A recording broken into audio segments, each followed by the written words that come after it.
எங்களை நம்பி பொறுப்புகளை கொடுத்துருக்கீங்க. உங்கள் நம்பிக்கை நிச்சயம் வீண் போகாது. இனி தமிழ்நாட்டில் எப்போவுமே நம்முடைய திராவிட மாடல் ஆட்சி தான் என்ற நிலையை உருவாக்குவோம். வர இருக்கிற சட்டமன்ற தேர்தலில் 200க்கும் அதிகமான தொகுதிகளை நம்முடைய கூட்டணி கைப்பற்றுச்சு என்ற இலக்கை நோக்கிய நம்முடைய பயணத்தை இன்றிலிருந்து தொடங்குவோம். 2026ஆம் ஆண்டு சட்டமன்ற தேர்தல் வெற்றிக்கு இந்த வெற்றி விழா கட்டியம் கூறட்டும். சுதந்திரமாக நடைபெறாது என்று கருதிதான் அனைத்து இந்திய அண்ணா திராவிட முன்னேற்ற கழகம் இந்த தேர்தலில் போட்டியிடல.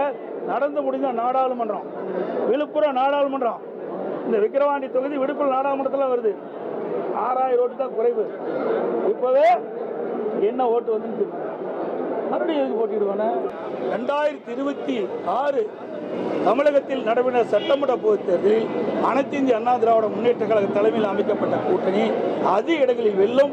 அனைத்து இந்திய அண்ணா திராவிட முன்னேற்ற கழகம் தனி பெரும்பான்மையோட ஆட்சி அமைக்கும்.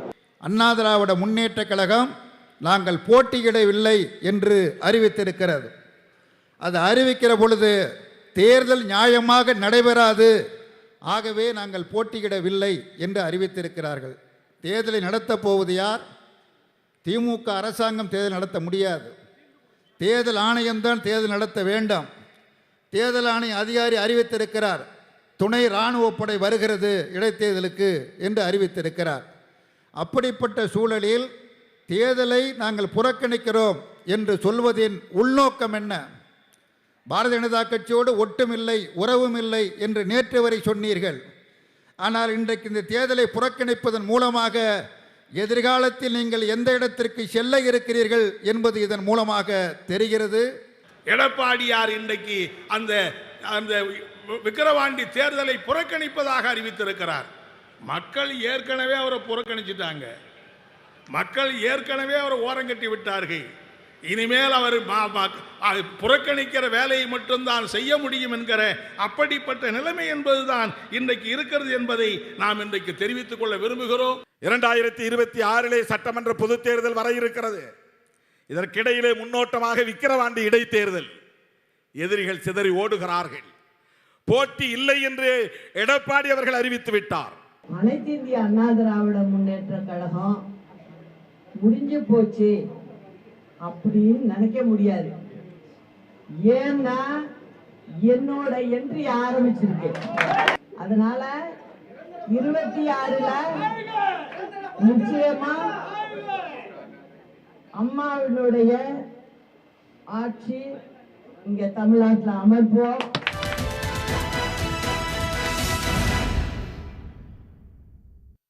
வணக்கம். கேள்விக்களம் நிகழ்ச்சிக்கு உங்களை வரவேற்கிறோம். இது மக்களின் மேடை. கோவையில் நடந்த திமுகவுடைய முப்பெரும் விழாவில் முதலமைச்சர் மு.க. ஸ்டாலின் மிக முக்கியமான ஒரு விஷயத்தை பதிவு செஞ்சுருக்காரு.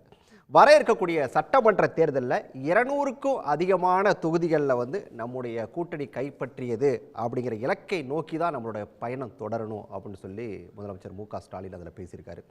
இதே நிகழ்வில் பேசின மார்க்சிஸ்ட் கம்யூனிஸ்ட் கட்சியை சேர்ந்த அதனுடைய மாநில செயலாளர் பாலகிருஷ்ணனும் ஒரு கருத்தை சொல்கிறாரு விக்கிரவாண்டி தேர்தல் குறித்து.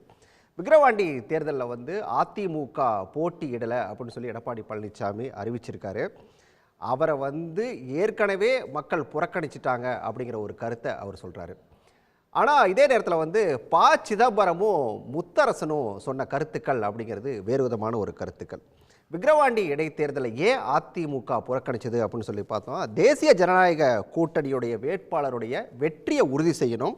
அதுக்காக மேலிடத்திலிருந்து வந்த உத்தரவை அடுத்து தான் எடப்பாடி பழனிசாமி இப்படியான ஒரு முடிவை எடுத்திருக்காரு அப்படின்னு சொல்லி ப. சிதம்பரம் சொல்ல, அதே நேரத்தில் முத்தரசனும் கிட்டத்தட்ட இதே கருத்து தான் சொல்கிறாரு. எதிர்காலத்தில் எங்கே போகணும் அப்படிங்கிறத உணர்ந்து தான் எடப்பாடி இப்படியான ஒரு முடிவை எடுத்திருக்காரு அப்படிங்கிறது முத்தரசனோட கருத்து. சரி, எடப்பாடி இதுக்கெல்லாம் என்ன ரியாக்ட் பண்ணிருக்காரு அப்படின்னு சொல்லி பார்த்தா, இந்த சட்டமன்ற தேர்தல், அதாவது விக்கிரவாண்டி இடைத்தேர்தலை நாங்கள் ஏன் புறக்கணிக்கிறோம் அப்படிங்கிறதுக்கு அவர் சொன்ன காரணம், நாடாளுமன்ற தேர்தலில் நடந்து முடிஞ்ச நாடாளுமன்ற தேர்தலில் அந்த விக்கிரவாண்டிக்கு அந்த சட்டமன்ற தேர்தலுக்கு உட்பட்ட பகுதிகளில் அதிமுக திமுகவை விட 6000 வாக்குகள் குறைவாக வாங்கியிருக்குது. ஸோ இதுதான் எங்களோட நாங்கள் திரும்ப ஒரு முறை போட்டியிட்டு எங்களோட பலத்தை நிரூபிக்க வேண்டிய அவசியம் இல்லைன்னு அவர் குறிப்பிட்றாரு. அது மட்டும் இல்லை, சுதந்திரமாக மக்கள் வாக்களிக்க முடியாது, அதனால் நாங்கள் தேர்தலை புறக்கணிக்கிறோம் அப்படின்னு சொல்லி அவர் எடப்பாடி குறிப்பிட்டிருக்காரு. இந்த நேரத்தில் தான் சசிகலா திடீர்னு ஒரு என்ட்ரி கொடுத்துருக்குறாங்க. அவங்க வந்து எடப்பாடி பழனிசாமிக்கு எதிரான சில கருத்துக்களை அவங்களோட பேட்டியில் பதிவு செஞ்சுருக்காங்க. அதிமுக முடிஞ்சிருச்சுன்னு யாரும் நினைக்காதீங்க, நான் வந்துட்டேன், 2026 தனி பெரும்பான்மையோட அதிமுக ஆட்சி அமைக்கும், என்னோட தலைமையில் ஆட்சி அமைக்கும் அப்படின்னு சொல்லி சசிகலா குறிப்பிட்டிருக்காங்க. 2026 தேர்தலுக்கான யுத்தம் இப்போவே தொடங்கிடுச்சா அப்படிங்கிறது தான் மிக முக்கியமான கேள்வி அந்த நேரத்தில் எழுந்து நிற்குது. இது தொடர்பாக தான் இன்றைய கேள்விக்கு விரிவாக பேசியிருக்கோம். விவாதத்தில் பங்கேற்க அரசியல் விமர்சகர் ராமசுப்ரமணியன், திராவிட முன்னேற்ற கழகத்திலிருந்து டாக்டர் சஃபி சுலைமான், அதே போல் மூத்த வழக்கறிஞர் தமிழ்மணி, இவர்களோடு மார்க்சிஸ்ட் கம்யூனிஸ்ட் கட்சியிலிருந்து அருணன், இன்னும் சற்று நேரத்தில் பாரதிய ஜனதா கட்சியிலிருந்து தங்க வரதராஜன் இணையிருக்காரு. அனைவருக்கும் வணக்கம். நான் அருணன் சட்டத்தை நிகழ்ச்சியை தொடங்கலாம் அப்படின்னு நினைக்கிறேன். முதலமைச்சரோட பேச்சை எப்படி சார் பார்க்குறீங்க? முதல்ல 200+ அப்படிங்கிறத தான் டார்கெட்டாக வச்சு நம்மளோட பயணத்தை தொடங்கணும் அப்படின்னு சொல்லி அவர் சொல்லியிருக்காரு. எடப்பாடி பழனிசாமி அதுக்கெல்லாம் வாய்ப்பே இல்லை, இது வந்து திமுகவுடைய பகல் கனவு அப்படின்னு குறிப்பிடுறாரு. இந்த விஷயத்தை எப்படி பார்க்குறீங்க? இது யதார்த்தபூர்வமான ஒரு கணிப்பு மற்றும் நம்பிக்கை. அவர் வந்து ஏதோ பொத்தாம் பொதுவாக ஏதோ தன்னுடைய ஆசையை வெளிப்படுத்திய மாதிரி சொல்லலை. அந்த ஒரு வாக்கியத்தை கவனிச்சிங்களா? நடந்து முடிந்த நாடாளுமன்ற தேர்தலில் விழுப்புரம் தொகுதியில் அங்கே இருக்கக்கூடிய விக்கிரவாண்டி சட்டமன்ற செக்மெண்ட்டில் அந்த பகுதியில் திமுக வெற்றி பெற்றிருக்கிறது. ஒன்று. ரெண்டாவது ஆதாரம் என்ன? 6000 ஓட்டு வித்தியாசமாக இருக்கலாம், ஆனால் திமுக தானே அங்கேயும் அதிக வாக்குகள் பெற்றிருக்கு. ரெண்டாவது பாயிண்ட்டு, 234 சட்டமன்ற தொகுதிகள், 39 நாடாளுமன்ற தொகுதிகள். இந்த 39 நாடாளுமன்ற தொகுதிகளுக்கு உட்பட்ட 234 சட்டமன்ற தொகுதிகளில் 200க்கு மேற்பட்ட செக்மெண்ட்டுகளில் அந்த சட்டமன்ற தொகுதிகளில் திமுக கூட்டணி பெரும்பான்மை பெற்றிருக்கு, அதிக வாக்குகளை பெற்றிருக்கு. இந்த யதார்த்தத்தின் அடிப்படையில், இந்த உண்மையின் அடிப்படையில், இப்போ வெளிவந்த ரிசல்ட்டின் அடிப்படையில் அவர் சொல்கிறாரு, ஆகவே 2026 சட்டமன்ற தேர்தலிலும் 200+ என்கிற இலக்கை திமுக கூட்டணி அடையுங்கிறார். இதில் என்ன தப்பு? பாஜக மாதிரி அது வாட்டுக்கு 400ன்னு அடித்து விட்டாங்களா? 400க்கு இது வரைக்கும் அவங்க ஏதாவது சாதிச்சிருக்காங்களா? ஆனால் இவர் 200ன்னு சொல்லுவது அதை போல் சும்மா தடாலடி அறிவிப்பல்ல, ஆதாரபூர்வமாக. இன்னொரு ஆதாரத்தை நான் சொல்லுவேன்.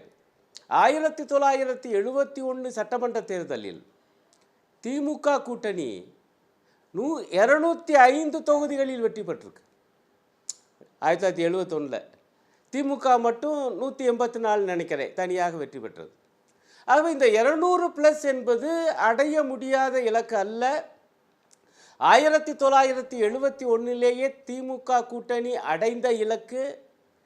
இப்போ 2024 நடைபெற்றுள்ள மக்களவை தேர்தலிலும் 200க்கு மேற்பட்ட சட்டமன்ற தொகுதிகளில் திமுக கூட்டணி வெற்றி பெற்றிருக்கிறது. ஆகவே அந்த அடிப்படையில் சொல்கிறார். ஒன்று. ரெண்டாவது, அவருடைய நம்பிக்கைக்கு என்ன காரணம்? திமுக ஆட்சி அது தந்திருக்கக்கூடிய அந்த பல வகையான சமூக நல திட்டங்கள், அது சமூக நீதிக்காக போராடுவது, அனைத்திற்கு மேலே ஒன்றியத்திலே இருக்கக்கூடிய மிக மோசமான மோடி ஆட்சியை வீழ்த்துவதற்காக திமுக, குறிப்பாக அதனுடைய தலைவர் ஸ்டாலின் அவர்கள் இந்தியா கூட்டணி என்பதை உருவாக்கிய அந்த அரசியல் வித்தகம் இவ்வளவு இன்றைக்கு இருக்கு. ஒரே ஒரு குறுக்கீடு அருணன் சார், ஒரே ஒரு குறுக்கீடு. முதலமைச்சர் மு.க. ஸ்டாலினுக்கு இந்த நம்பிக்கை இருக்குது, அவர் பேசுறாரு, ஓகே. எடப்பாடி பழனிசாமி ஒரு விஷயத்தை திரும்ப திரும்ப ஆரம்பத்திலிருந்தே சொல்லிட்டு இருந்தாரு, இந்த ஆட்சி மேல மக்களுக்கு அதிருப்தி இருக்குது, இந்த ஆட்சியில் அந்த கடந்த 3 வருஷத்துல மக்களுக்கு எதுவுமே செய்யலைங்கிற குற்றச்சாட்டை தொடர்ந்து வச்சுக்கிட்டே இருந்தாரு. அப்படிப்பட்டவர், அதுவும் நாடாளுமன்ற தேர்தல் வேற சட்டமன்ற தேர்தல் வேறன்னு சொன்னவர், நடக்க இருக்கிறது வந்து விக்கிரவாண்டி சட்டமன்ற தேர்தல் தானே, தைரியமா களம் இறங்கி இருக்கலாம்ல, எது அவரை தடுக்குது? இல்லை, அதுதான் நான் போயிட்டு அந்த அதிருப்திங்கிற விஷயத்துக்கு, எங்க இவராக அதிருப்தி இருக்குன்னா அது தேர்தல் முடிவில் வெளிப்படணும்லங்க. இப்போ தான் நடந்து முடிந்த மக்களவை தேர்தலில் திமுக அன்னைக்கு இவ்வளவு 40க்கு 40 கொடுத்துருக்காங்க. இதுக்கு பேர் அதிருப்தியா? எடப்பாடியாருக்கு அதிருப்தி இருக்கலாம், ஏன்னா இந்த படுதோல்வி. மக்களுக்கு அதிருப்தி இருக்கிற மாதிரி தெரியல. அவங்களுக்கு திருப்தி அடைய போய் தானே இந்த வெற்றியை கொடுத்துருக்காங்க. ஒன்று. ரெண்டாவது பாயிண்ட்டு, விக்கிரவாண்டிக்கு வேறு ஏன் போட்டி போடல? அவர் ஒரு விஷயத்தை சொன்னார், ஐயா வேறு 6000 ஓட்டு தாயா குறைவு அதிமுக அப்படின்னா. இந்த தேர்தலில் தீவிரமாக அதிமுகவில் களமிறங்கியிருக்கணும், தன்னுடைய வேட்பாளரை நிறுத்தி. ஏன் துண்டை காணும் துணியை காணாம்னு ஓடணும்? எனக்கு புரியலை. இதில் தான் ரொம்ப முக்கியமான அம்சம் இருக்குது. வரிசையாக தோல்வி எடப்பாடி தலைமையில் அதிமுக வந்தவுடன். ஆகவே இன்னொரு தோல்வியை தாங்கினால் அதிமுக மேலும் உடையும் என்கிற ஆபத்து அவருடைய கண் முன்னால் தெரியுது. ஆகவே போட்டி ஓடாமல் ஓடுறாரு. அடுத்த பாயிண்ட்டு, அதனால தான் எங்களுடைய செயலாளர் சரியாக சொன்னார், மக்கள் இவரை புறக்கணிச்சிட்டாங்க. ஆகவே ஏடிக்கு போட்டியாக அவர் தேர்தலை புறக்கணிக்கிறார். அவருக்கு வேறு வழி இல்லை. அதே போல் சிபிஐ கட்சியினுடைய செயலாளர் முத்தரசன் அவர்களும் சரி, காங்கிரஸுடைய தலைவர் சிதம்பரம் சொல்லியிருக்கக்கூடிய அந்த கருத்துக்களும் முக்கியம். இப்போ நான் கேட்குறேங்க, ஏன் போட்டியிடலை அப்படின்னா அவர் எடப்பாடியார் ஒரு கருத்தை சொல்கிறார். அதே போல் அவங்க சார்பாக முன்னாள் அமைச்சர் ஜெயக்குமாருடைய பேட்டியை நான் கேட்டேன். அவங்க எல்லாம் அந்த இடைத்தேர்தல்லாம் ஒழுங்காக நடக்காதுங்க, திமுக ஆட்சியில் ஜனநாயகமாக நடக்காதுங்க. ஆகவே தான் நாங்கள் ஒதுங்குறோம். தேர்தலை நடத்துறது தேர்தல் ஆணையம். தேர்தல் ஆணையம் யார் கண்ட்ரோலில் இருக்குது? ஒன்றிய அரசு எல்லாருக்கும் தெரியும். அதுக்கு அது சுயேட்சையானதுன்னு பேர். அதில் 2 தேர்தல் ஆணையம் தான் யார் போட்டால் மோடியும் அமித்ஷாவும் சேர்ந்து போட்டிருக்காங்க. ஆக அந்த தேர்தல் ஆணையம் நடத்துவதில் இவருக்கு நம்பிக்கை இல்லையா? இவருக்கு நம்பிக்கை இல்லை, ஆனால் பாமகவுக்கு நம்பிக்கை இருக்குது. இந்த கூத்தை பார்த்தீங்களா? இவர் சொல்கிறார்ல, ஐயா இடைத்தேர்தலாம் ஒழுங்காக நடக்காது, ஆகவே அதிமுக போட்டி போடலை. அப்போ பாமக எப்படி போட்டி போடுது? பாஜக கூட்டணியிலிருந்து பாமக எப்படி போட்டி போடுது? அவங்கள சொல்லுங்க. தேர்தல் ஒழுங்கா நடக்காது. இல்ல, மிக முக்கியமான கேள்வியை முன் வச்சிருக்கீங்க. கேட்போம். தமிழ்மணி சார், உங்ககிட்ட தான் 6000 ஓட்டு தான். 6000 ஓட்டு நாங்கள் திமுகவோட குறைவாக வாங்கியிருக்கோம், அதனால போட்டியிடல, எங்களுடைய பலம் தெரிஞ்சிருச்சு, அதனால நாங்கள் போட்டியிடல அப்படின்னு சொல்றாரு. 6000 வாக்குகள் தானே, இறங்கி வேலை பார்க்கலாம்ல? அதுவும் இல்லாமல் நடக்கிறது சட்டமன்ற தேர்தல், சட்டமன்ற இடைத்தேர்தல். இறங்கி வேலை பார்க்கலாம்ல? நாடாளுமன்ற தேர்தல்னா கூட ஓகே, எடப்பாடி சொன்ன மாதிரி எனக்கு நம்பிக்கை இல்லை, அது வேற இது வேறன்னு சொல்லி விட்டுருக்கலாம். எது அவர் சார் குறிப்பிட்டது போல என்ன விஷயம் தடுக்குது எடப்பாடி சார்? மிக மிக தவறான முடிவு. அதிமுகவோ அதனுடைய பொதுச் செயலாளர் இபிஎஸ்ஓ இப்படி ஒரு முடிவெடுப்பது என்பது புறமுதுகு காட்டி ஓடுவதற்கு சமம். 6000 ஓட்டு நீங்கள் சொன்ன மாதிரி இன்னும் கொஞ்சம் முயற்சி பண்ணி கூட ஓட்டு வாங்குறதுன்னு சொல்லலாம். நின்று தோற்கலாம், ஒன்றும் தவறு இல்லை சார். அரசியலில் காமராஜ் தோக்கலையா? இந்திரா காந்தி தோக்கலையா? அதனால் அரசியலில் விழிப்புண்கள் ஏற்படத்தான் செய்யும். அது நெஞ்சிலேயா முதுகிலேயா என்பதைத்தான் ஒரு வீரன் தீர்மானிக்க வேண்டும். அவர் ஒருவேளை எப்படியும் ஆனால் அழுத்த திருத்தமாக திமுக தான் ஜெயிக்குங்க. எனக்கு தெரிஞ்ச வரைக்கும் எனக்கு அதுக்கு வேறு வாய்ப்பெல்லாம் இல்லவே இல்லை. போட்டியிட்டு இருந்தாலும் போட்டியிடாவிட்டாலும் மிக நிச்சயமாக திமுக ஜெயிக்குமா, பாமக ஜெயிக்குமா, அதிமுக ஜெயிக்குமாங்கிறது அடுத்த கதை. ஆனால் களத்துக்கு வரலையே, அதுதானே கேள்வியாக இருக்குது. ஏன் வரலைங்கிறது தானே கேள்வி. ஏன் வரலைங்கிறது அவர் சொல்கிற விளக்கம்தான். அது ஏற்றுக்கொள்ளக்கூடியதானா? இல்லை சார். அவர் 1000 காரணங்கள் அவருக்கு இருக்கலாம். நாங்கள் தான் தோற்க விரும்பவில்லை, இவர்கள் வென்று விடுவார்கள் என்று எனக்கு தெரிகிறது, ஆனால் நான் தோற்க விரும்பவில்லை என்று ஒரு யுக்தியை எடுத்திருக்கலாம். நான் அதை அங்கீகரிக்கவில்லை. இன்னும் ஒரு 3 விஷயம் அதை சேர்த்து இதிலே சரி நீங்கள் கேட்டதுனால தான். ஒரு அம்மா சொல்கிறாங்களே, நான் என்ட்ரி கொடுத்துட்டேன். எடப்பாடி செய்து இவர் எக்ஸிட் ஆனதுனால தான் அவர் அவங்க என்ட்ரி கொடுத்துருக்காங்களோன்னு எனக்கு தோணுது. இல்லை சார், அது முதலே டேட் எல்லாம் அவங்க அனௌன்ஸ் பண்ணிட்டாங்க. இதுக்கு மன்னிச்சுக்கணும், நான் ரொம்ப கூர்ந்து கவனிக்கிறேன். சரி, இந்த ஞாயிற்றுக்கிழமை என் வீட்டுக்கு வாங்க முடிவெடுப்போங்கிறதெல்லாம் முதலே சொல்லியாச்சு. இந்த தீர்மானத்துக்கு பிறகு அல்ல சார். எடப்பாடி தவறு, நான் அழுத்தம் திருத்தமாக சொல்கிறேன். எடப்பாடி தவறுன்னா ஜெயிலிருந்து 1 லட்சம் பேர் பெங்களூர் டு சென்னை நின்னா வயசம் பூரா 27 மணி நேரம் ஆச்சு அந்த அம்மா வந்து சேர்றதுக்கு. இந்த டிவியில் உட்காந்து அந்த அம்மாவை நான் வாழ்த்துறேன். அம்மா நேராக வீட்டில் போய் குப்புறப்படுத்துறது தான், அரசியலிருந்து ஓய்வு பெறுகிறேன். இது தவறுன்னா அது என்ன சார்? எப்போ என்ட்ரி கொடுக்குறாங்க? 21 என்ட்ரி கொடுக்க உடனே வெளியே விட்டாச்சு. பிப்ரவரியில் அந்த அம்மா வந்துச்சு வெளியில். அதனால் எடப்பாடி செய்தது மிக தவறு என்று சொல்லுகிறேன் நான். அந்த அம்மானே சொல்லிட்டு சசிகலான்னு ஏன் உங்க வாயிலிருந்து வர மாட்டேங்குது? திருமதி Sasikala Natarajan. Are you happy brother? I am also happy. இல்லை ஒன்றும் தப்பு இல்லை. அதனால் இல்லை தப்பு இல்லை சார். அதனால் அந்த அம்மா இல்லை திருமதி சசிகலா நடராஜன் நம்ம ஜெயலலிதாவுடைய உயிர் தோழி. இப்போ ஆர் யூ ஹாப்பி ஸ்டில்? எனக்கு அதெல்லாம் ஒன்றும் ஒரு மகிழ்ச்சிப்படுத்துறதுல எனக்கு என்றைக்கும் வருத்தம் இல்லைங்க. அதனால் அந்த பார்த்துட்டு இருக்கிற சில பேருக்கு அது புரியாம இருக்கலாம். அதனால அந்த பேரை உங்க வாயால சொல்லுங்க. நான் கேட்டேன், வேற ஒண்ணுமே இல்லை. ஒரு 30 கோடி ரூபாயில அவங்க கணவர் சம்பாரிச்ச காசுல அதே போயஸ் தோட்டத்தில் இப்போ வீடு கட்டி கிரகப்பிரவேசம் பண்ணியிருக்காங்களே அந்த திருமதி சசிகலா. ரைட்டுங்களா? ரைட். இப்போ நம்ம இவர் ஏதோ சொன்னார், சிதம்பரமும் முத்தரசனும் ஒரு விஷயத்தை பதிவு பண்ணிருக்காங்க. ஆமா, இல்லை ராஜாவும் சொன்னார். சரி, முத்தரசன் சோட்டா, ராஜா படா, ராஜாவும் சொன்னார். ஏதோ பாமகவினுடைய வெற்றியை உறுதிப்படுத்துவதற்காக பாஜக சொன்னிச்சு. ஸோ அவங்க 2 பேருக்குமே இவங்க விலகிட்டா திமுக ஜெயிக்கும் நம்பிக்கை இல்லையா? அதுதானே அர்த்தம். அதுக்கு இவங்க விலகிட்டா திமுக நானே சொல்கிறேன், அதை சொல்லியிருக்கலாம். சிதம்பரமோ ஒரு பையனோ ராஜாவோ முத்தரசனோ யாரோ அவங்க என்ன நினைக்கிறாங்க மனசில், இது விலகிச்சின்னால் ஜெயிக்கக்கூடியது பாமக.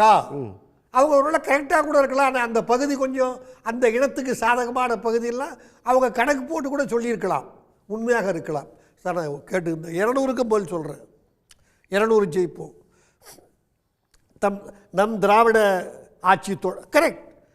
இதே தான் சார் அந்த அம்மா ஆட்சியில் இருக்கக்குள்ள சொன்னாங்க, என் காலத்துக்கு பின்னாலும் 3 தடவை சவுண்டா. அதனால் ஆட்சியில் இருக்கிற ஒவ்வொருவரும் தன் வாழ்க்கைக்கு பிறகும் ஆட்சி தொடர வேண்டும் என்று எதிர்பார்ப்பதில் எந்த தவறும் இருப்பதாக நான் கருதவில்லை. 2 விஷயங்களை சொல்லுகிறேன். 221 சகோதரர் அருணன் கழிச்சுக்கிட்டு, அதாவது 200க்கு மேலேன்னா 221, அதிலெல்லாம் ஒன்று வெக்கப்பட வேண்டிய அவசியம் நமக்கு இல்லை. சொல்கிறாரு, இது இந்த 200 கால்குலேஷன் ஓட்டு புதிதாக வந்திருக்கிற பெண்களிலிருந்து 45 பெண்கள் வரை, வயது பெண்கள் வரை ஆவலோடு காத்திருக்கிறார்களே ஒரு வாக்கை வைத்துக்கொண்டு அந்த நடிகர் விஜயை கணக்கில் எடுத்துக்கிட்டாங்களா sir? It's a major force. Please, எனக்கு ஒரு விரோதம்லாம் ஒன்றும் கிடையாது, நல்லா தயவுச்சு புரிஞ்சுக்கோங்க. நான் பல பேர்கிட்ட பேசிட்டேன், ஆண்கள் அல்ல. 18-19 வயசுலேருந்து 45 வயசு பெண்கள் வரைக்கும் நான் ரொம்ப டீசெண்டாக இருக்கணுங்கிறதுக்காக சில வார்த்தைகளை தவிர்க்கிறேன். காத்துக்கிட்டு இருக்கிறாங்க, எப்போ வருவார் ஓட்டு போடுவோன்ட்டு. அதை இந்த 200 கணக்கில் எடுத்துக்கிட்டு இருக்காங்களா? அதனால் அந்த வாய்ப்பெல்லாம் இல்லை. இன்னும் 2 கருத்து அழுத்தம் திருத்தமாக சொல்லுகிறேன். காங்கிரஸ் கட்சி கொஞ்சம் கொஞ்சமாக அதிமுகவை நோக்கி நகர தொடங்கும். இன்னும் ஒரு 6 மாதத்தில் பல முக்கியமான மாறுதல்கள் பார்ப்பீர்கள்.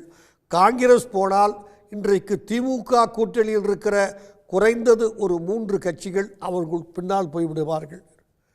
பாஜகவும் திமுகவும் ஒன்று சேர்ந்து நின்றால் அது ஆச்சரியமோ அதிசயமோ இல்லை. ஒவ்வொரு விவாதத்திலையும் தமிழ்மணி சார் இந்த மாதிரி ஏதாவது ஒரு அரிய புதிய கருத்தை சொல்லிட்டு தான் போவீங்க.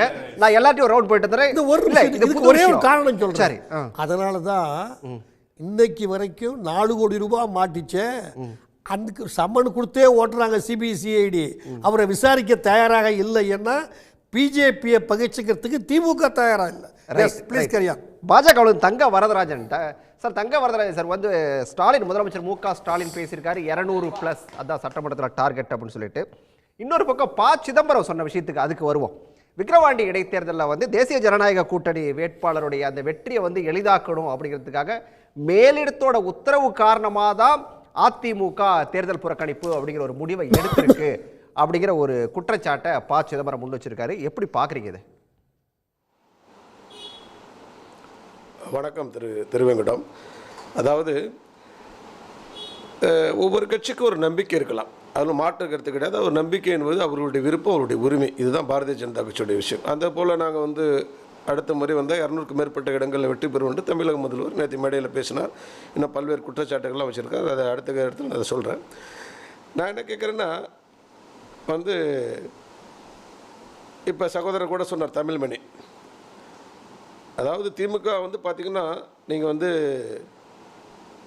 கடந்த முறையும் பார்த்திங்கன்னா கிட்டத்தட்ட 200க்கு மேல் இடங்களில் தான் வெற்றி பெறுன்னு சொன்னாங்க. நீங்கள் ஏதோ இன்றைக்கு தான் சொன்ன மாதிரி நினைக்கிறீங்க. போன தேர்தலில் 200க்கு மேலே வெற்றி பெறுன்னு தான் சொன்னாங்க. ஆனால் 200 எந்த அளவுக்கு வெற்றி பெற்றாங்கிறத நீங்களும் பார்த்துருப்பீங்க. அவங்க அந்த அளவுக்கு வெற்றி பெறல. ஆக அதை சொல்லலாம். நிச்சயமாக மக்களுடைய நம்பிக்கை, அதோட அவருடைய கூட்டணியுடைய பலத்தை நம்பி சொல்கிறாங்க. இப்போ தமிழ்மணி என்ன ஒன்று சொன்னார், இப்போ ஒரு கருத்தை, அதாவது வந்து காங்கிரஸ் வந்து ஏடிஎம்கோட போகிறதுக்கான வாய்ப்புகள் இருக்குது அப்படின்னு. நான் உண்மையாக சொல்கிறேன் சார், நீங்கள் ஏடிஎம்கோடனே எடுத்துக்க வேண்டாம். உதாரணமாக நாளைக்கு விஜயே கட்சி ஆரம்பிக்கிறார், நீங்கள் வந்து ஆரம்பிக்கிறார் களத்தில் சந்திக்க போகிறதா சொல்கிறாங்க. பார்க்கலாம் எந்த அளவுக்கு அது போகுதுன்னு நமக்கு தெரியாது. நிச்சயமாக உடனடியாக ஒரு இதில் கூட ஏதோ ஒரு தாக்கத்தை ஏற்படுத்துவார் அப்படின்னு சில பேர் நம்புகிறாங்க. நிச்சயமாக நீங்கள் வந்து சிவாஜி அவர்களாக இருக்கலாம், அதுபோல் வந்து பல கமலஹாசனாக இருக்கலாம், சோபிக்கல் என்பது யதார்த்தம், அது வேறு விஷயம். ஆனால் சற்று விஜயகாந்த் அவர்கள் நின்னார் களத்தில். அதுபோல் ஒரு கட்சிகள் சாதாரண ஒரு 5% 6% வாங்கக்கூடிய, ஒரு 7% வாங்கக்கூடிய ஏதேனும் ஒரு கட்சி வந்துச்சுன்னா, காங்கிரஸ் மட்டும் இல்லை சார், விசிகாவும் இப்போ பேசுகிறார் அண்ணன் அருணன், அவர் கூட அந்த கட்சி கூட அங்கே போயிடும். நீங்கள் அப்படி தான், நீங்கள் 2016 நீங்கள் அதிமுக இவங்களெல்லாம் விட்டுடுச்சு. ஆனால் பார்த்தீங்கன்னா திமுக விட்டுட்டு திமுக ஜெயிக்காதுன்னு சொல்லிட்டு இவங்க மக்கள் நல கூட்டணி ஒன்று அமைச்சாங்க. அதை தான் சொல்கிறேன். அதனால் இந்த கூட்டணியை இன்டாக்டாக வச்சுக்க முடியும் அப்படின்னு இப்போ இருக்கிற விசிகாவையோ இருக்கிற கம்யூனிஸ்ட் கட்சிகளையோ காங்கிரஸ் கட்சியோ நம்பக்கூடாது. நீங்கள் அதில் தான் செல்வ பெருந்தகையுடைய பேச்சை நீங்கள் வந்து மேற்கோள் பார்க்கணும். செல்வ பெருந்தகையுடைய உள்ள தலைமை வேணால் அவர் கண்டிக்கலாம். அவர் என்ன சொல்கிறார், அவர்களும் தாங்க வளரணும், தாங்க முன்னோக்கி போகணும்னு ஒரு கருத்தை பிரதிபலிக்கிற நோக்கம் என்னன்னு சொன்னால் எந்த திசையை நோக்கி வேணாலும் அவர் பயணிப்பாங்கிறது சொல்லியிருக்காங்களே தவிர, திமுக இதை நம்பி இருந்துச்சு சொன்னால், இந்த நம்பிக்கையை வச்சு திரு ஸ்டாலின் அவர்கள் சொன்னால் நிச்சயமாக அவர்களுக்கு வந்து அந்த அளவுக்கு வெற்றி கிடைக்காது. சிதம்பரம் வச்ச குற்றச்சாட்டுக்கு பதில சொல்லுங்களேன். அந்த மேலிடத்து உத்தரவு அப்படின்னு சொல்லிட்டு அவர் வந்து சொல்லியிருக்கிறது அப்படிங்கிறது பாஜகவை நோக்கி தான் சொல்றாரு சார். சிதம்பரம் அவர்களோ எதிர்கட்சிகளோ பாஜக சொல்லாம அரசியல் பண்ண முடியுமா? பண்ணவே முடியாது. இது யதார்த்த களம். இன்னைக்கு நாங்க என்ன சொல்றோம், அதிமுக போட்டியிடாததுக்கு 2 விஷயம் சார், பல்வேறு காரணங்கள் இருக்கலாம். அதிமுக ஒன்று உடனடியாக இப்போ ஒரு தோல்வியை சந்திச்சிருக்குது. அந்த தோல்வியை சந்திச்சது காரணமாக திரு எடப்பாடி அவர்கள் மிகப்பெரிய ஒரு நெருக்கடியை சந்திச்சிருக்கார், உள்கட்சிக்குள்ள நெருக்கடியை சந்திச்சிருக்கிறார். அப்போ இந்த தேர்தலையும் தேசிய ஜனநாயக கூட்டணி 2ஆம் இடம் வந்து ஒரு 3ஆம் இடத்துக்கு போனான்னு சொன்னால் நிச்சயமாக மேலும் ஒரு உள்கட்சி நெருக்கடி சந்திக்கிறது அவர் தயாராக இல்லை என்பது ஒன்று. அடுத்தது பார்த்தீங்கன்னா ஒரு யதார்த்தமான கவலையாக கூட இருக்கலாம். நீங்கள் வந்து பார்த்தீங்கன்னா இப்போ தேர்தல் வந்து ஈரோடு நடந்த மாதிரியோ இல்லை திருமங்கலம் மாதிரி நடந்துச்சுன்னு சொன்னால் நிச்சயமாக வந்து ஆளுங்கட்சி தன்னுடைய முழு பலத்தையும் வேற மாதிரி பணம் அந்த பட்டியல ஆட்டுப்பட்டியல அடைச்ச மாதிரி நீங்கள் வந்து ஈரோடுல அடைச்ச மாதிரி ஜெயிச்சா சொன்னால் அதையும் கருத்தில் கொள்ளலாம். அப்போ எல்லாரும் தேர்தல் நியாயமா நடக்காது அப்படின்னு சொல்லி நீங்க சொன்னா நீங்களும் வந்து அதிமுக போல நாங்களும் தேர்தலை புறக்கணிக்கிறோம்னு சொல்லி அறிவிச்சிருக்கலாமே. நீங்க ஆனா களத்துக்கு வந்திருக்கீங்களே. நாங்கள் அது இல்லைங்க, நாங்கள் அதுதான் சொல்கிறோம். நாங்கள் எதை வேணாலும் நாங்கள் இப்பயும் கோரிக்கை வச்சிருக்கிறோம், தேர்தல் ஆணையம் நியாயமாக நடத்த வேண்டும் சொல்லியிருக்கிறோம். அதே சமயத்தில் நாங்கள் எது நடந்தாலும் அதை எதிர்கொள்ள எங்கள் தேசிய ஜனநாயக கூட களத்தில் தயாராக இருக்கிறோம்னு சொல்கிறோம். ஏன்னா நாங்கள் எங்களை பொறுத்தளவு எங்களுக்கும் களம் என்பது இப்பயும் சரி, எங்கள் தேசிய ஜனநாயக கூட்டணிக்கும் திமுக தலைமையில கூட்டணிக்கு தான் எங்களுக்கான போட்டி. அதுதான் நாங்கள் தொடர்ந்து சொல்லிட்டே இருக்கோம். பின்வாங்கி இருக்கிறது தான் இப்ப சந்தேகத்தை கிளப்புது. பாஜக கூட்டணி அப்படிங்கிறது அது களத்துக்கு வந்தாச்சு, ஏன் அதிமுக வரல, இவங்களுக்கு வந்து மறைமுக ஆதரவு கொடுக்க போறாங்களா அப்படிங்கிறது தான் சந்தேகத்தை கிளப்புது, வேற ஒண்ணுமே இல்லை.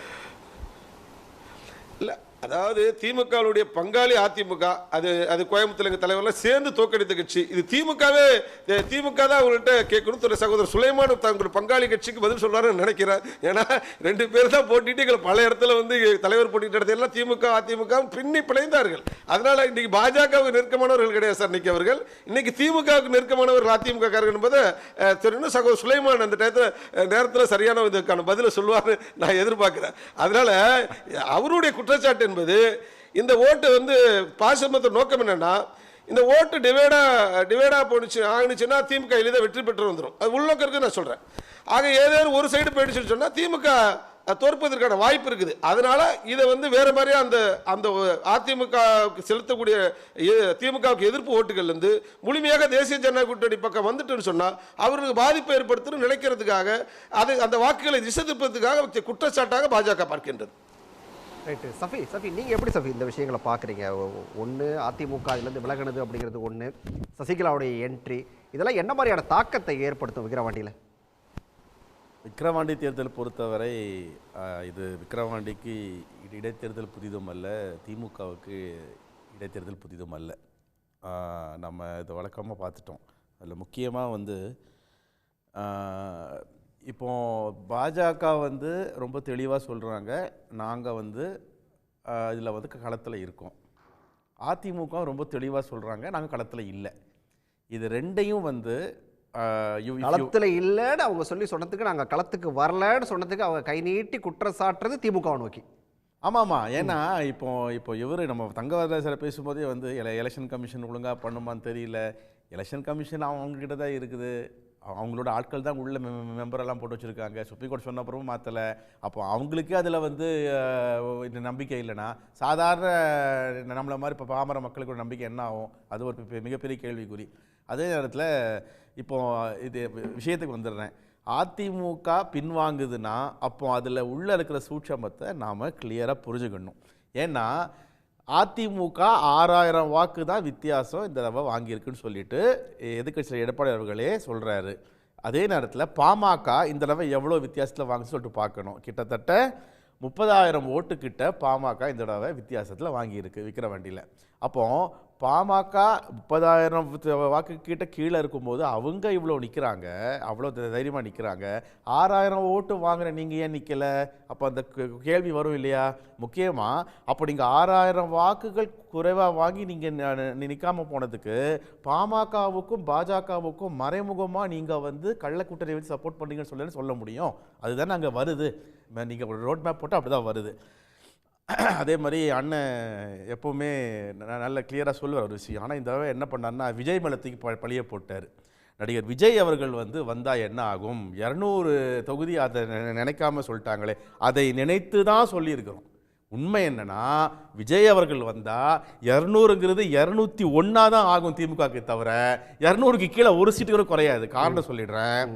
இப்போ எம்ஜிஆர் அவர்கள் எடுத்துக்கோங்க, விஜயகாந்த் அவர்கள் எடுத்துக்கோங்க, திராவிட கட்சிகளில் சேர்ந்ததால்தான் எம்ஜிஆர் அவர்கள் இந்த அளவு பிரபலமாக முடிந்தது, முதல்வராக முடிந்தது.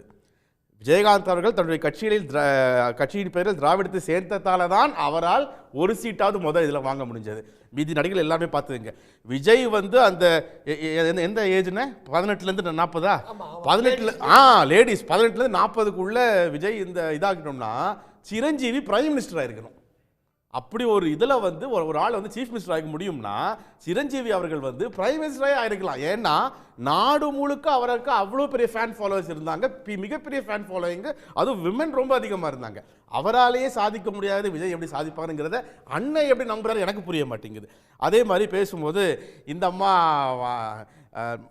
முதல்வர்கள் வந்து ரொம்ப தெளிவாக சொல்கிறார், இது நான் ஆணவத்தில் சொல்லலை, என்னுடைய ஆட்சியை நான் சொல்கிறேன், என்னுடைய ஆட்சியை வைத்து நான் சொல்கிறேன், ஆணவத்தை சொல்ல. அந்த அம்மாவும் இதே மாதிரி சொன்னாங்கன்னு சொன்னார். அந்த அம்மா சொன்ன கதையே வேற, கண்ணு கெட்டின தூரம் வரும், எதிரியே இல்லைன்னு சொன்ன ஆளவங்க. அந்த மாதிரி எப்போதுமே திராவிட முன்னேற்ற கழகமும் சொன்னது கிடையாது, முதல்வர்களும் சொன்னது கிடையாது. இல்லை முதல்வர் வந்து 200+ சொல்லிட்டு இருக்கிற நேரத்தில் வந்து 2024 அதிமுக தனி பெரும்பான்மையோட ஆட்சி அமைப்போன்னு சசிகலா ஒரு பக்கம் சொல்றாங்க. அதை எப்படி எடுத்துக்கிறது? அதுதான் இப்போ என்னன்னா, இப்போ அவங்க திடீர்னு ஒரு என்ட்ரி கொடுக்கணும்னு அவங்க ஆசைப்பட்டாங்க. இந்த என்ட்ரி அவங்க 2024 கொடுத்துருக்கலாம். 40 நாங்கள் வாங்குவோம் அதிமுக சொல்லியிருந்தாங்கன்னா மக்களுக்கு ஏதாவது ஒரு நம்பிக்கை வந்திருக்கும். இப்போ இதில் ஒன்றுமே வாஷ் அவுட் ஆன பிறகு விக்கிரவாண்டி தேர்தல் இடைத்தேர்தல் என்பது எல்லாருக்குமே தெரியும். இடைத்தேர்தலில் வந்து இப்படி ஒரு ஸ்டேட்மெண்ட்டை கொடுத்து அவங்களுடைய தொண்டர்களை உற்சாகப்படுத்தியிருக்கிறாங்க. அவங்களுக்குன்னு தொண்டர் பேஸ் உண்டு, கண்டிப்பாக உண்டு. அவங்களுக்கு பழைய தொண்டர்கள் இருப்பாங்க, அவங்கள ஃபாலோ பண்ணுறது சில பேர் இருப்பாங்க. அண்ணன் சொன்ன மாதிரி அந்த அம்மாவோட ஃபாலோவர்ஸ் வந்து சில சமயம் வந்து உற்சாகப்படுத்துறதுக்கு அவங்க சொல்லியிருக்கலாம். மற்றபடி இதில் மிகப்பெரிய இது இருக்கிற மாதிரி எனக்கு தெரியல. அதே மாதிரி தங்கவரதன் சார் வந்து பங்காளியை பற்றி என்னை பேச சொன்னார். உண்மையிலேயே சொல்கிறேன் சார், தமிழ்நாட்டை பொறுத்தவரை திராவிட கட்சிகள் தான் பங்காளிகளாக இருப்போமே தவிர உங்களை மாதிரி அந்நிய சக்திகளை உள்ளே விடவே மாட்டோம். அதுவும் முக்கியமாக பாஜகவை மாதிரி ஜனநாயகத்தை குழி தோண்டி புதைக்கும் யாரும் பெரியார் மண்ணிற்குள் வந்து விட முடியாது என்பதில் ரொம்ப தெளிவாக இருப்போம். நாங்கள் பங்காளிகளாக இருப்பதில் எங்களுக்கு எந்த ஆட்சேபனையும் இல்லை. நீங்கள் உள்ளே வந்து ரொம்ப தெளிவாக இருக்கிறோம். ரைட் ராமசுப்ரமணியன் சார், எடப்பாடிக்கான நெருக்கடி அதிகமாக தொடங்கிடுச்சு அப்படின்னு எடுத்துக்கலாமா? ஏன்னா ஒரு பக்கம் இப்போ வந்து விக்கிரவாண்டியிலேருந்து பின்வாங்கிட்டாரு, இந்த பக்கம் இப்போ சசிகலாவும் திரும்ப வந்து ஒரு மாதிரியான ஒரு குடைச்சல் ஆரம்பிச்சிட்டாங்க. இதெல்லாம் எடப்பாடிக்கான நெருக்கடி அதிகமாக தொடங்கியிருக்கு அப்படின்னு எடுத்துக்கலாமா? எப்படி பார்க்குறது? அது விக்கிரவாண்டி தேர்தலில் இப்போ 6000 ஓட்டு இல்லை, 7000 ஓட்டுக்கு மேலாக திராவிட முன்னேற்ற கழகம் வாங்கி ஒட்டுமொத்தமாக வெற்றி பெற்று விழுப்புரம் தொகுதியில். அதனால் 7000 ஓட்டு, அது 6000 நம்ம அது தவறாக பதிவு செய்யக்கூடாது. அதனால்தான். ரெண்டாவதாக திரு இபிஎஸ்ஸை பொறுத்த வரைக்கும் அவர் தெளிவாக இருப்பதாக தான் எனக்கு தோன்றுறது. ஏனென்றால் இனிமே தனியாக அந்த கட்சி நடத்தினோன்னா சரியாக இருக்கும் அப்படிங்கிற மாதிரி அவருக்கு ஒரு நம்பிக்கை குறைவு என்பது ஏற்பட்டு விட்டதாகத்தான் நான் கருதுகின்றேன். அதனால தான் இப்போ குறிப்பாக நான் பிஜேபியோட சேரணுங்கிறது கூட அவருடைய எண்ணப்பாடாக இருக்காது. ஆனால் பாமகவை கட்டாயமாக சேர்த்தோம். ஏன்னா பாமகவும் கூட என்ன அவங்க ஃபீல் பண்ணுறாங்கன்னா, நாம் அதிமுகவோட போய் சேர்ந்திருந்தோம் என்றால் நிச்சயமாக சில இடங்களை வெற்றி பெற்றிருக்கலாம், அட்லீஸ்ட் ஒரு இடமாவது தருமபுரியாவது வெற்றி பெற்றிருக்கலாம் அப்படிங்கிற நிலைமை இருந்தது. ஆனால் நாம் அந்த நல்ல வாய்ப்பை நழுவ விட்டு விட்டோம் அப்படின்னு பாமகவில் பலர் பேசுவதை நான் கேட்டுக்கொண்டு இருக்கின்றேன். ஆகவே அது ஒரு முக்கியமான இஷ்யூவாக இருக்கின்றது. இப்போ பாமகவுக்கு ஒரு மறைமுகமாக ஒரு ஆதரவு கொடுக்கக்கூடிய அப்சல்யூட்லி ரைட்.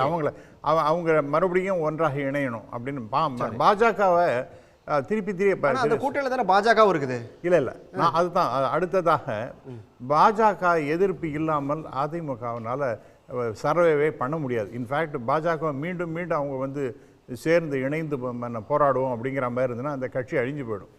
ஆகவே எல்லாம் அதுதான் இந்தியா முழுக்க நடக்கக்கூடிய சமாச்சாரம், நடந்து கொண்டிருக்கின்ற சமாச்சாரம், நடந்த சமாச்சாரம். ஆகவே அதிமுகவை பொறுத்த வரைக்கும் பாஜக வேண்டாம் என்று தான் அவர்கள் கருதுவதாக நான் நினைக்கிறேன். மிக முக்கியமான சமிக்ஞை இந்த விக்கிரவாண்டி தேர்தலில் நாம் போட்டியிட வேண்டாம் அப்படிங்கிறது என்னன்னா, பாமகவை நம் பக்கம் இழுக்க வேண்டும், அவங்களுக்கு நாம் உதவி கரம் நீட்டுவோம் அப்படிங்கிற மாதிரி ஒரு நல்ல ரிலேஷன்ஷிப் மெயின்டைன் பண்ணுவதற்காக இப்படி நடக்கின்றது என்று நான் கருதுகிறேன். எடப்பாடி மனசுக்குள்ள இந்த விஷயங்கள் எல்லாத்தையுமே நினைச்சுக்கிட்டா அதை அங்கே களத்தில் இருக்கக்கூடிய தொண்டர்கள் எப்படி புரிஞ்சுக்குவாங்க? ஒரு அறிக்கை அந்த மாதிரி தான் வரும்னு நினைக்கிறீங்களா கடைசி நேரத்தில்? அதாவது சில சமயத்தில் ஸ்ட்ராட்டஜிக்காக அது மாதிரி பண்ணுறதும் சரிதான் நான் நம்புகிறேன் சார். ஏனென்றால் ஒரு 5 ஏடிஎம்கே எத்தனையோ முறை வந்து வித்ட்ரா பண்ணியிருக்காங்க, அவங்க வேண்டாம் கண்டெஸ்ட் பண்ண வேண்டாம் அப்படின்னு சொல்லிட்டு அவங்க ஒரு முடிவெல்லாம் எடுத்திருக்காங்க. பர்கூர் போன்ற பல 5-6 இடத்துல அவங்க வேண்டான்னே முடிவெடுத்து கண்டெஸ்டே பண்ணலை. ஆகவே இது வந்து நம்ம வித்ட்ரா பண்ணிட்டோன்னா அதனாலேயே தோல்வி என்று நாம் எடுத்துக்கொள்ள முடியாது. ஏன்னா திஸ் இஸ் ஆல்சோ எலெக்ஷன் நிற்காததும் ஒரு ஸ்ட்ராட்டஜி தான். எல்லாத்தையும் நின்று தோக்கிறத விட இந்த தடவை நிற்காமல் இருந்துட்டு அடுத்த முறை அந்த நம்முடைய உண்மையான வலிமையோட பாமகவும் இணைத்து கொண்டு தேமுதிகவும் இன்னைக்கு அவங்க தேமுதிகவும் சொல்லியிருக்காங்க இதில் ஒன்றும் பலன் கிடையாது, நம்ம நிற்கிறதுனால ஒரே ஒரு விஷயம் சார். அதாவது இந்த விக்கிரவாண்டி தேர்தல் தேதி அறிவித்த உடனே அதிமுக இருக்கக்கூடிய நண்பர்கள் சில பேர்லாம் எனக்கு ஃபோன் பண்ணி கேட்டாங்க, சார் எங்கே ரூம் போட்டால் நல்லா இருக்கும், எங்கே ரூம் நல்லா இருக்கும், எங்கே தங்கலாம், எங்கே தங்கினா ஈஸியாக விக்கிரவாண்டிக்கு வரலாம், எங்கே நல்ல ஹோட்டல் இருக்கும், இப்படிலாம் விசாரிச்சாங்க. அந்த மாதிரி ஒரு ஆர்வத்தோடு இருந்தவங்களை வந்து ஒரு மாதிரி டவுன் ஆக்குற மாதிரி ஆகிடாதா இது சார்? இப்போ எல்லாம் இங்கே இருக்கிறவங்க எல்லாரையும் விட உங்களுக்கு நிறைய எல்லா கட்சியிலும் நண்பர்கள் இருக்கின்றார்கள் என்பதை நான் இந்த சமயத்தில் பதிவு பண்ண விரும்புகின்றேன். அதில் ஒன்றும் நோ டவுட் அட் ஆல். ஆனால் அதே சமயத்தில் ஒரு சில பேருக்கு அந்த ஆர்வம் இருந்திருக்கலாம், நான் இல்லைன்னு சொல்லலை. ஆனால் ஒட்டுமொத்தமாக என்ன சார் இந்த டெஃபினட்டாக தோற்று போகிறாங்க. திமுக ரொம்ப வலிமையான கட்சியாக தான், வெறும் 7000 இல்லை, இந்த தடவை டெஃபினட்டாக அது வந்து 40,000-50,000 ஓட்டு வித்தியாசத்தில் கூட ஜெயிக்க போகிறாங்க.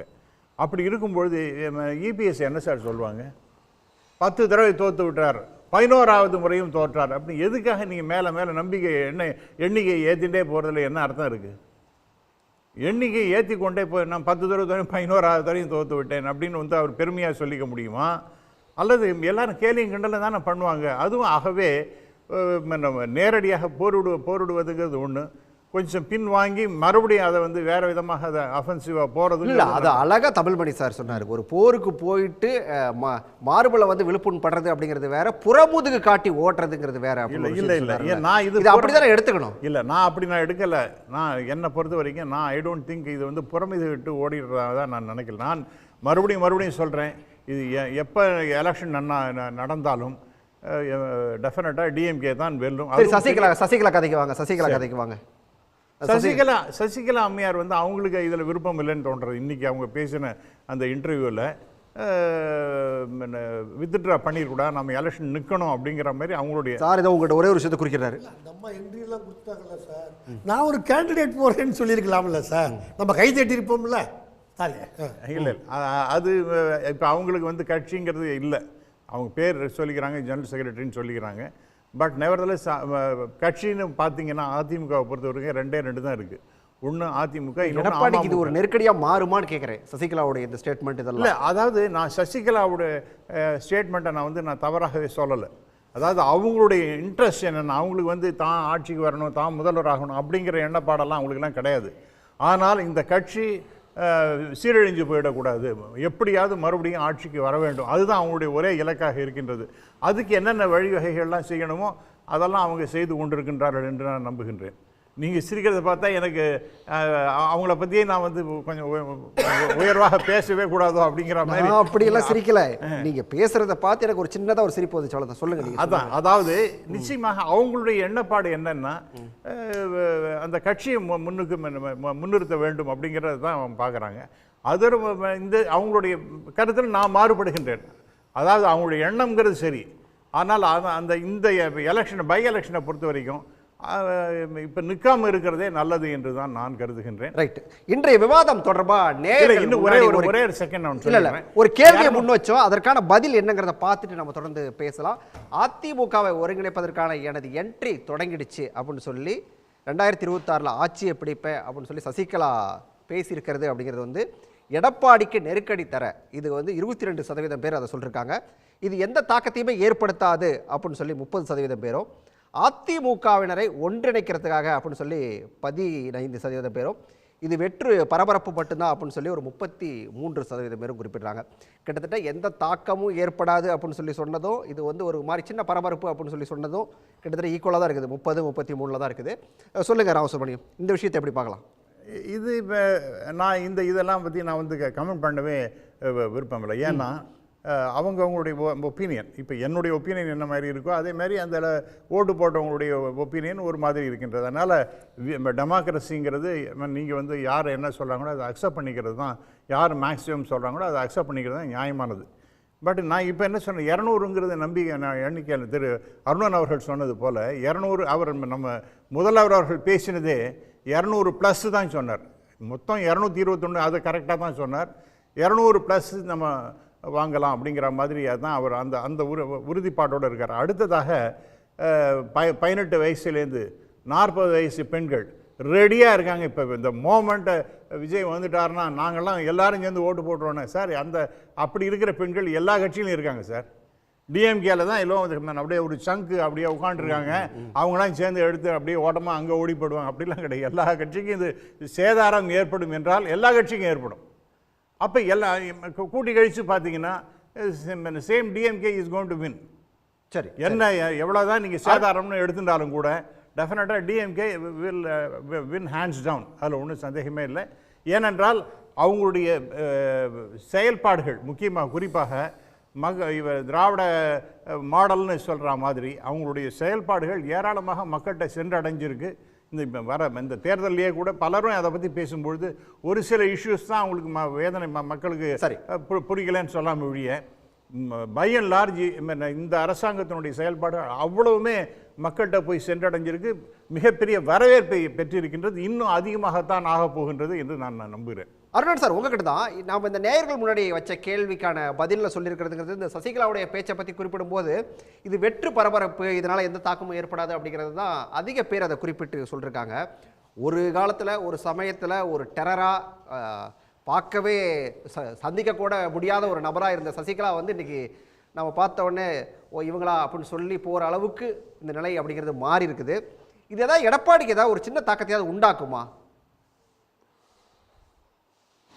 இல்லை, அதற்கு முன்பு இங்கே நண்பர் தமிழ்மணியும் அதே போல் பாஜக நண்பரும் ரொம்ப அழுத்தமாக ஒரு கருத்தை சொன்னாங்க. 2026 வரும்போது இந்த திமுக கூட்டணியே இருக்காது, கலகலத்து போகும்னு அவங்கவுங்க நம்பிக்கை, கட்சி பேரெல்லாம் சொல்லி யார் யார் எங்கே போவாங்கன்னு. இப்போ இந்த மக்களவை தேர்தலுக்கு முன்பு இதே போல் தான் இத்தகைய நண்பர்கள் டிவி விவாதங்களில் பேசிக்கிட்டே இருந்தாங்க. அதுவும் நான் வந்துட்டா போது என்னை பார்த்து நீங்கள் எங்கே இருப்பீங்க, உங்கள் கட்சி எங்கே இருக்கும்னு திரும்ப திரும்ப சொன்னோம். ஐயா, திமுக கூட்டணி தொடர அது வலுவாக இருக்கும். காரணம், இந்த பாஜக என்கிற அந்த பெயர் அபாயத்தை நாங்கள்லாம் அன்றைக்கே உணர்ந்திருந்து தான் இந்த திமுக கூட்டணி தமிழ்நாட்டில் எவ்வளவு தேவை என்பதை அறிந்திருந்து தான் இதையெல்லாம் நாங்கள் எல்லோரும் சேர்ந்து பலப்படுத்தணும்.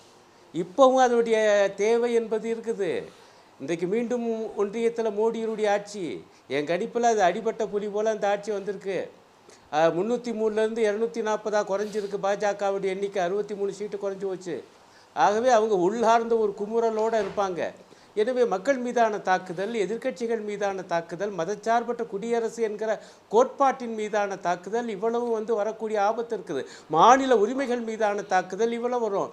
ஆகவே வருங்காலத்திலும் என்னுடைய கணிப்பில் திமுக கூட்டணியை மேலும் வலுப்படுத்த வேண்டும் என்பதுதான் எங்களுடைய நினைப்பாக இருக்கும் என்று நான் கணிக்கிறேன். ஆகவே இவங்களுடையதெல்லாம் வெறும் கனவுகள். முன்பு கனவு கண்டது போல அது ஒரு நீள் கனவாக தொடர்ந்து கொண்டே இருக்கும். இப்போ நீங்கள் கேட்ட கேள்விக்கு வர்றேன். சசிகலா, நான் அந்த பேட்டியை பூரா இப்போ தான் கேட்டுட்டு வந்தேன். எனக்கு என்ன ஆச்சரியமாக இருந்துச்சுன்னா, அந்த அம்மா ஆரம்பிக்குது, ஒற்றுமை என்பது ரொம்ப முக்கியம், அதிமுகவினர் அனைவரும் ஒன்றுபட வேண்டும், அதுதான் என்னுடைய லட்சியம் அப்படின்னு சொல்லிவிட்டு எடப்பாடியாரை கடுமையாக தாக்கியிருக்காங்க. அது எந்த அளவுக்குன்னா, அவர் வந்து ஜாதி அரசியல் செய்கிறார். யார் சொல்கிறா? சசிகலா அம்மா சொல்லுது. சொல்லிவிட்டு பதிலடி கொடுக்குது. சாதி அரசியலை நான் நடத்தி இருந்தால் அவரை முதலமைச்சர் ஆக்கிட்டு நான் பெங்களூர் போயிருப்பேனா? அந்த அம்மா கேட்குது. பெங்களூருக்கு ஏதோ இந்த அம்மா டூர் போனது மாதிரி பேசுது. பெங்களூருக்கு போய் பெங்களூரு ஜெயிலுக்கு போனீங்க, தண்டனை பெற்று வருமானத்துக்கு மேலே சொத்து சேர்த்த வழக்கில் தண்டனை பெற்று ஜெயிலுக்கு போனீங்க. அது அந்த மாதிரி ரொம்ப நைஸாக, பெங்களூருக்கு போகிறதுக்கு முன்பு இவரை நான் முதலமைச்சர் ஆக்கியிருப்பேனா? ஆனால் இவர் சாதி அரசியல் பண்ணுறாரு, நான் வந்து ஊர் ஊராக வரப்போகிறேன், இன்றைக்கி என்னுடைய என்ட்ரி. இதெல்லாம் யாருக்கு சிக்கல்? எடப்பாடியார் தலைமையில் இருக்கக்கூடிய அதிமுகவுக்கு சிக்கல். அங்கே இருக்கக்கூடிய தொண்டர்கள் அவங்களுடைய மனோநிலை என்ன ஆகும்? இப்போ இந்த அம்மா கிளம்பி வருது. இதெல்லாம் வந்து அவங்க தான் யோசிக்கணும். எடப்பாடி கோஷ்டி தான் இது என்ன வந்து நிற்க போகுது என்று. இது என்னை பொறுத்த வரையில் வெறும் வெற்று பரப்புரையாக போயிடும், அல்லது ஒரு பரபரப்பு பேச்சு என்று சில பேர் கணிக்கிறாங்க. இது எப்படி இருக்கும் என்று என்னால் சொல்ல முடியல. ஆனால் ஒன்று மட்டும் நிச்சயம், இது எடப்பாடி தலைமையை நோக்கி வீசப்பட்ட கணை சசிகலா அம்மாவால். இதை எப்படி எடப்பாடி எதிர்கொள்ள போகிறார்? அதனால தான் அடுத்து போடுறாங்க, விக்கிரவாண்டியிலே போட்டியிடாதது தவறு. இது அதிமுக அணிகளில் குழப்பத்தை உருவாக்காதா? நம்ம ராமசுப்ரமணியம் ஐயா அவருடைய பாயிண்ட் ஆஃப் வியூவில் சொன்னார், ஐயா பாமகவை ஆதரித்து பாஜக அணியிலேருந்து இழுக்கிறதுக்காக ஐயா எடப்பாடி இப்படி போயிருக்காரு அப்படின்னு. பாமக அது இவ்வளோ தூரம் விவகாரத்துக்கு பிறகு இங்கேயும் அங்கேயும் பேசிவிட்டு கடைசியில் பாஜகவோடு தான் நின்றுச்சு. அப்போ இவங்களுக்கு தெரியாதா பாமக அவ்வளவு எளிதாக பாஜகவை விட்டு வராதுன்னு? ஆகவே தான் நம்முடைய சந்தேகம், பாமகவை ஆதரிப்பதன் மூலம் மீண்டும் பாஜக கூட்டணிக்கு போவதற்காக எடப்பாடியார் முயலலாம். ஆகவே இதெல்லாம் வந்து ரொம்ப சர்வசாதாரணமா நாம ஒரு முடிவு சார், நீங்க சொன்னதுக்கு ஏதோ ஒரு மாற்று கருத்து வச்சிருக்காரு. உங்ககிட்ட ஒரே ஒரு விஷயத்தை குறுக்கிட விரும்புறாரு. உங்ககிட்ட ஒரு விஷயத்தை குறுக்கிடணுமா தமிழ்மணி சார்? திருமதி சசிகலா எடப்பாடியை சிஎம் ஆக்கினார்னு சொல்கிறத விட 100க்கு 100 தவறான கருத்து எதுவும் கிடையாது. என்ன நடந்துச்சு எல்லாருக்கும் தெரியும். இருக்கிறவங்களுக்கு நான் ஞாபகப்படுத்துகிறேன். முதல்ல பிரேமிக்கப்பட்ட பேர் செங்கோட்டையனுடைய பேர் வன்னியரா, அவர் தேவரா? செங்கோட்டையன் சொன்ன அப்பா எனக்கு கட்டுப்படி ஆகும், இதுக்கு நான் இதுதான் அவர். அது எப்படி வேணால் நீங்கள் புரிஞ்சுக்குங்க. நான் அவ்வளோதான் நான் சொல்ல முடியும் நிலைமையில். நான் கட்சிக்காரன் கிடையாது, இல்லவும் இல்லைங்க. இப்போ எனக்கு கட்டுப்படி ஆனாலாம் முடியாது. இவர் சொன்னார், இப்போ நான் பார்த்துக்கிறேன், நான் சமாளிச்சுக்குவேன். ரெண்டு பேரும் இது கேசியன் சார். இது அப்படிதான் நிறைய பேச்சு விழாவி கொண்டிருக்கின்றது. நான் இல்லைன்னு சொல்லிட்டேங்க. செங்கோட்டையன் தான் முதல்ல ஆஃபர் பண்ணாரு, எல்லாருக்கும் தெரியுது. செங்கோட்டையன் நான் மாட்டேன்ட்டார். அவர் ஆஃபர் பண்ணலங்க. அவர் அதான் சொல்றேன். அதற்கு பிறகு சார் ஒரே வெங்காய நாயுடு வந்து ராவோட ராவா பொதுக்குழு கூட்டாம செயற்குழு கூட்டாம எந்த எம்எல்ஏவை கேட்காம அவர் ஆக்குனர். நான் ஒத்துக்கிறேன் ஓபிஎஸ். இது எம்எல்ஏக்களை அங்கே என்ன நடந்துச்சுங்கிறதெல்லாம் வேற, அது உள்ள போக வேணாம், அவசியம் நமக்கு இல்லை. எம்எல்ஏக்கள் கூட்டப்பட்டார்கள். செங்கோட்டையனுக்கு தான் ஃபர்ஸ்ட் ஆஃபர். அழுத்தம் திருத்தமாக சொல்ல முடியும். அவர் அப்ப எனக்கு கட்டுப்படி ஆகாதுட்டார். சரி, ஆட்டோமேட்டிக்கா இவருக்கு போச்சு, அவ்வளவுதான். தவிர சசிகலாவால் ஆக்கப்படல சார். ரெண்டு பேர்ல யாருக்கு ஆதரவு, யாரு ஆதரவை தேடுகிறீர்கள், யார் தயாராக இருக்கிறீர்கள்?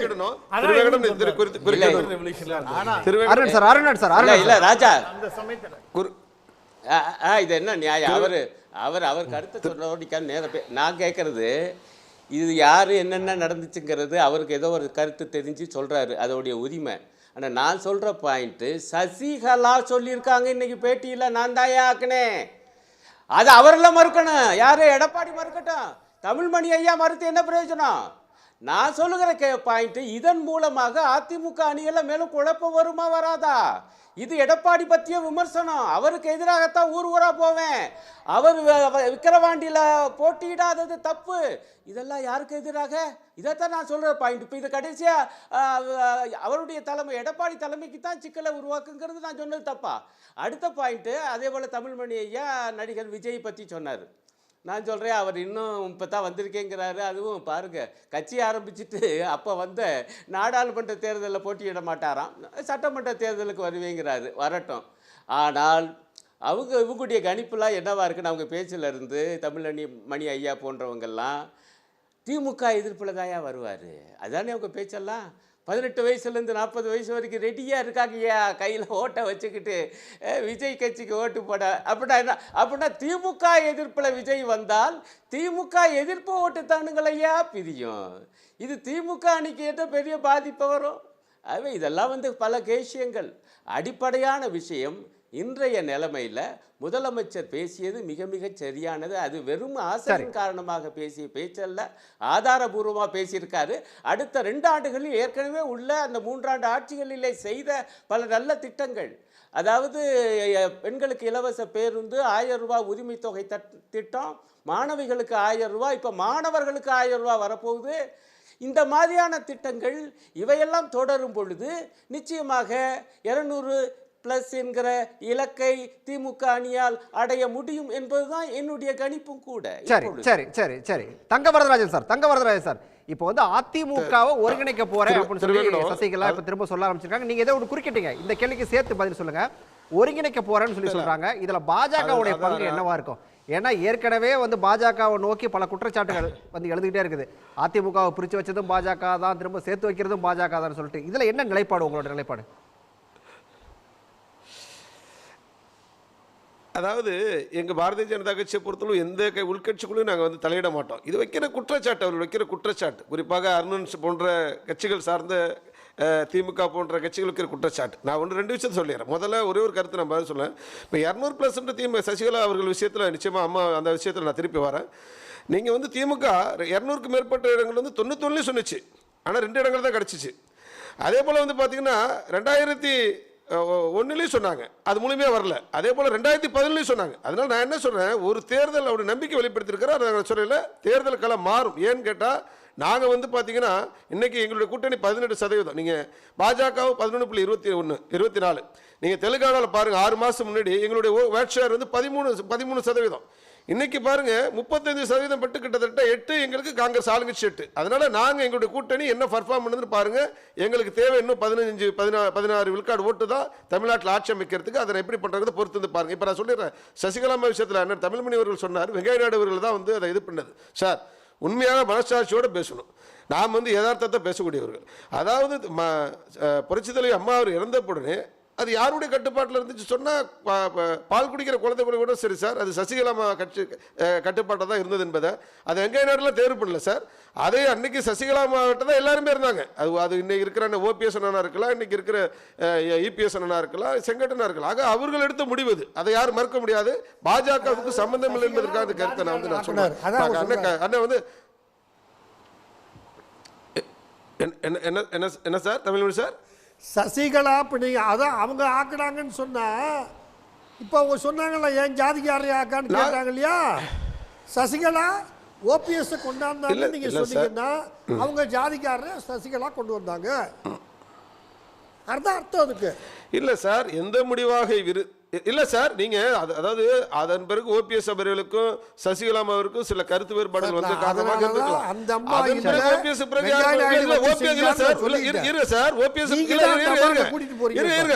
அவர்கள் பிறகு இல்லை சார் முடிச்சிடறேன். நீங்கள் ஓபிஎஸ் அவர்கள் பிறகு அவர்கள் யார் தேர்ந்தெடுத்தாங்கிறத தான் சொல்லியிருக்காங்க. அந்த இடத்துல தான் சொல்ல அவங்க நினைச்சிருந்தா திருப்பி ஓபிஎஸ் கண்டினியூ பண்ணிருக்கலாம். இல்ல அவங்க சமுதாயத்தை சார்ந்து அதை சொல்லியிருக்காங்க. அதை பத்தி அதிகமாக வாதிக்க முடியாது. அந்த அம்மா பாடி அங்க இருக்கக்குள்ள எந்த எம்எல்ஏவை கன்சல்ட் பண்ணாமல் ஒரு பாஜக இவர்தான் தவறான குற்றச்சாட்டு சார். பாஜக என்ன சார் அங்க உரிமை இருக்கு? சார் தேர்ந்தெடுக்கப்பட்ட எம்எல்ஏ என்ன ஆனாங்க? யாரு வெங்காய நாயுடு? ஏன்னா அவருக்கு என்ன அதிகாரம் இருக்கு? நீங்க தவறான குற்றச்சாட்டு வச்சா யார் சார் பொறுப்பு? இது தமிழ்படி சார், நீங்க ஒரு தவறான குற்றச்சாட்டு வச்சா நாங்க என்ன பொறுப்பு? ஒரு எம்எல்ஏ மாவட்ட செயலாளர் பொதுக்குழுவை செயற்குழு யாரையும் கேட்காம அவர் அனௌன்ஸ் பண்ணாரு. அது இந்த அம்மா இல்ல சார். நீங்க ஒரு பத்திரிகையாளர் இல்ல இல்ல இல்ல சார், வழக்கறிஞர் அவர் வழக்கறிஞர் படிச்சுங்க சார். தேர்ந்தெடுப்பா அந்த கட்சி சட்டமன்ற அடிப்படையா பல விஷயங்கள் அவர் எடுத்த முடிவு சார். நீங்க வந்து நீங்க இத மறைக்க கூடாது. உண்மையை மறைப்பதற்காக எங்கள் மீது குற்றச்சாட்டு வைக்க கூடாது. நான் என்ன சொல்றேன்னா அவங்க விஷயத்தை எடுத்து பாருங்க. சரி, நேரம் குறைவா இருக்குது. மற்ற ரெண்டு பேர் கருத்து கேட்கணும். சரி சரி, இப்ப அர்த்தம் வச்சிரும் சார். அதே போல வந்து அண்ணன் அருண் அவர்கள் சொன்னாரு, நாங்க இதே கூட்டணியில இன்டென்டா இருப்போம் சார். 2014 நாங்க ஆட்சிக்கு வரதை தடுத்திருக்கணும்னு சொன்னா நீங்க இதே திமுகவோட கட்டமைச்சு வலுவான கூட்டமைச்சு இப்ப நீங்க எல்லாருமே சேர்ந்து காங்கிரஸ் சேர்ந்து எங்களை தடுத்திருக்கலாமே, தடுக்கலையே. நீ அதான் சொல்றேன், உங்களை எல்லாம் நம்ப முடியாது.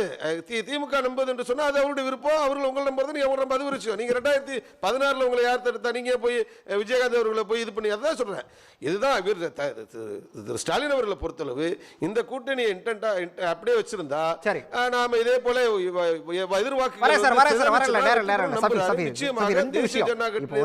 ஸ்டாலினை பொறுத்த வரைக்கும் 200 பிளஸ்ங்கிறதுல அவர் உறுதியா இருக்காரு. இன்னொரு பக்கம் எடப்பாடி பழனிசாமி நாங்க தான் வந்து ஆட்சி அமைக்க போறோம்னு சொல்லி சொல்றாங்க.